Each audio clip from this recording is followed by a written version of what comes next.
Commencer un livre neuf. Ce livre, acheté quelques heures plus tôt, est déjà présent dans les mains du lecteur. Assis dans un fauteuil confortable, ou dehors sur un banc à l'air libre, l'individu redécouvre la première couverture de ce livre, encore lu et touché par personne. Il caresse de sa main la couverture rugueuse, où la texture des petits grains rugueux, presque imperceptibles, accroît son envie de découvrir l'histoire derrière ces feuilles de papier. Il commence ensuite à tourner les premières pages, rapidement si sa curiosité est forte, ou doucement s'il souhaite en profiter de ce nouveau livre.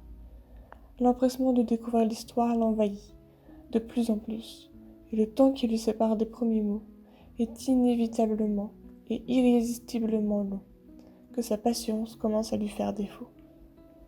Puis, lorsqu'il découvre les premières pages, une odeur s'échappe. Cette senteur est celle du papier neuf, et ressemble au parfum de bois coupé. Cet effluve est bref, et ne perdure que quelques minutes.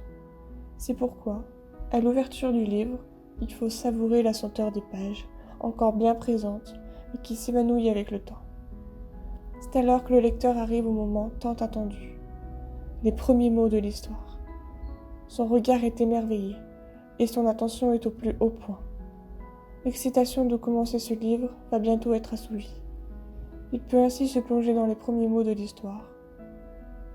Il aura du mal à sortir de cette aventure, et nul ne pourra attirer son attention avant qu'il ait achevé l'histoire.